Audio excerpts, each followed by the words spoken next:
Powered by the Montana Television Network. This is the 530 News on Q2, Montana's news leader.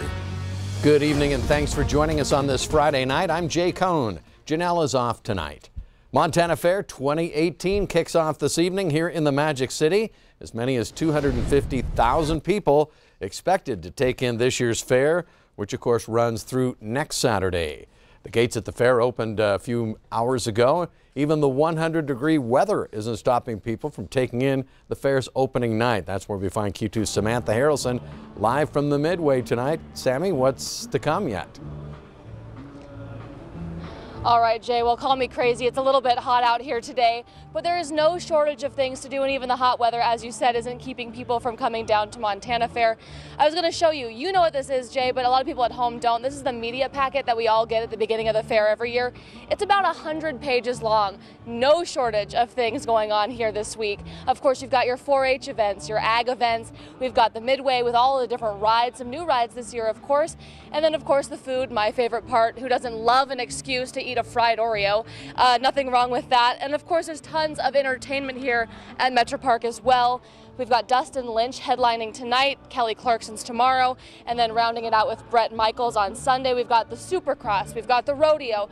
No matter what you like to do, there's something for you here at Montana Fair. Gates opened at 4 today, and the rides will start at 6 o'clock tonight.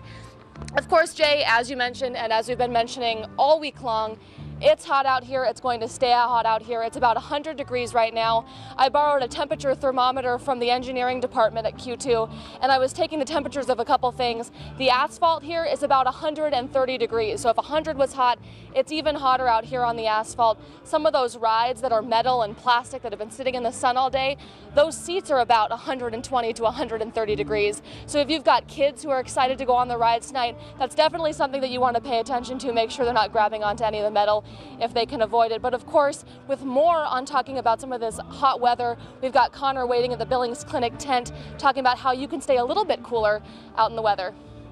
Well, we're down here on the fairgrounds right now, and let me tell you, if you didn't believe my forecast last weekend, if you haven't been believing the weather, it is super, super hot down here, probably hotter than where you're at, just by virtue of the asphalt and all the rides and everything that's going on here that is just going to add to that heat. It's very, very warm here. We're standing outside the Billings Clinic bus, which is going to be here all week, offering first aid as well as things to help you beat the heat. They've got the sunscreen here. It's free. It's going to be here all week. If you need a top up, stop by, grab a little bit of that. They've got the water here. That's, again, free all week. If you find yourself being a little bit thirsty, stop by here, grab yourself a drink. We are just west of the Expo Center, and that's where they're going to be all week.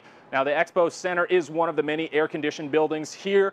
A good rule to think of is if you're outside for an hour, it's a good idea to go inside, spend 10 minutes in the AC, and just let yourself cool off a little bit. We are expecting record high temperatures for all of this weekend. So if you're going to come down here and enjoy the fair, you really have to be conscious of those heat-related issues, especially if you've got young children. Stay on top of that water and get on that sunscreen. Now, if you don't believe me, I had the chance to catch up with a doctor over at Billings Clinic this afternoon, and he's going to give you a little bit more. Make sure you're not overexerting yourself. Wear light clothing. Hydration is key, okay? So make sure you're keeping up on the water. Pop, alcoholic beverages actually tend to dehydrate, so you want to make sure you're drinking lots of water, okay? Things to watch out for, warning symptoms of some emergency conditions, especially heat exhaustion, all the way to heat stroke, excessive sweating, nausea, vomiting, dizziness, fatigue. That's what we call heat exhaustion, and that can be a sign of severe dehydration, okay? All the way up to heat stroke, where we start to see some neurologic issues. Body shuts down its temperature control mechanism, so we'll see high fever, we can see disorientation, all the way up to seizure and coma. This can be a fatal condition. So make sure we're taking our time, stopping in the shade if we need to, maintaining adequate hydration. There you have it, straight from the mouth of a doctor. It's definitely a weekend to get on that sunscreen, get a little bit of water in you, stay hydrated, come down here and enjoy the fair this weekend. That's all from down here at the Billings Clinic bus. We're going to send it back to you, Jay. All right, thank you very much, Connor. Bob McGuire joining us here on the Weather Center now. And Bob, only 98 degrees here at the Q2 studios right now. But we just heard Connor talk about how to survive this brutal heat. Just Just how hot is it going to get this Well, weekend? I think we're still we're going to triple digits here before it's over with. We still have a chance to get to 100 today. So far, we've been to 99, but take a look at this. We have an excessive heat warning for all of eastern Montana, and including Billings. It does include, basically what it means is increased risk of heat-related illnesses like we've been talking about, like heat exhaustion or heat stroke. And so let's give you a forecast for this weekend. Here's what we're going to see. 103 for the high temperature on Saturday, the low that night 67, mostly sunny skies. Sunday, it's still going to be pretty warm, 96 degrees. We do have a weak cold front moving through, could bring us some spotty rain showers later on in the day. And then after that, things actually start to cool down. Look at this, we go all the way down to 80s by the time Monday and Tuesday get here. Jay? Should feel good. Thank you, Bob. A young girl who fell from a ride in Missoula at the Western Montana Fair last night is in serious condition. The 11-year-old girl fell off what's called the Typhoon Carnival ride last night. Around 6:30 the incident happened. The ride has now been shut down for the remainder of the Western Montana Fair in Missoula as this investigation unfolds. In an email statement, the fair officials there say at this time their staff has no reason to believe that other rides pose a risk. By the way, that ride is owned by North Star Amusement, a company based in Billings. We did reach out to North Star today, but we're told the company has no comment on the accident. Search crews today recovered the body of a man who drowned in the Tongue River this week. The Rosebud County Sheriff's Office identifies that victim as 43-year-old Jason Blankenship of Otter, Montana. Blankenship was last seen Wednesday afternoon when witnesses say he slipped off a ledge along the river near Boerne, but never resurfaced. Crews recovered his body around 11 this morning. One man is dead after the pickup he was in rolled several times this morning in Bighorn County. Montana Highway Patrol Trooper David Hankins says that 4 occupants were in that pickup that crashed on State Highway 451. The trooper says the pickup went off the road, hit an embankment, and rolled several times. The man died on scene, but it's unknown where he was sitting in the truck, as 2 to 3 people were ejected during the crash. A help flight helicopter was called to the scene. 1 person transported to a Billings hospital. 2 other people from the scene were transported to a Crow hospital for treatment. Authorities are still investigating if drugs, alcohol, or speed may have been factors in the crash. Montana Democratic congressional nominee Kathleen Williams says if her opponent won't take public comment on his proposal to do away with several wilderness study areas in Montana, then she will. Williams was on the campaign trail here in Billings today and told us if there's one thing she learned during her 3 terms in the Montana legislature is the value of listening to Montana citizens.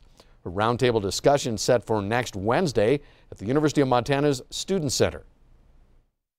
I really value public input, public process, and because there hasn't been much of it, we're holding our own WSA public meeting on Wednesday in Missoula, where we're bringing together a variety of interests. Unlike my opponent's field congressional briefing, I think it was called, where the public was invited but couldn't speak, we will take public comments. And I want to learn more, and I want to bring together a group of people that are committed to discussing this issue civilly and sharing their views and advising me on, where they think this can go.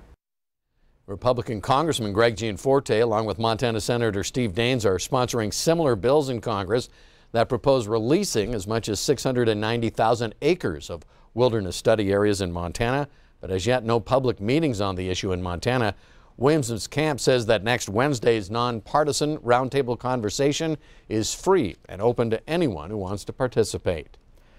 Well, as wildfire season hits its peak, we remember a year ago today, that's when a violent storm moved through Glacier Park, triggering 150 lightning strikes and sparking the destructive Sprague Fire. Initially estimated at just 80 acres, it quickly grew to nearly 17,000 acres and in the process destroyed the historic Sperry Chalet. Today, we're happy to report that no wildfires are burning in Glacier, but this week, firefighters were able to contain 2 lightning fire starts in the Goat Lick region. Park spokesperson Lauren Alley says July, August, and September are when the park is most vulnerable to wildfire.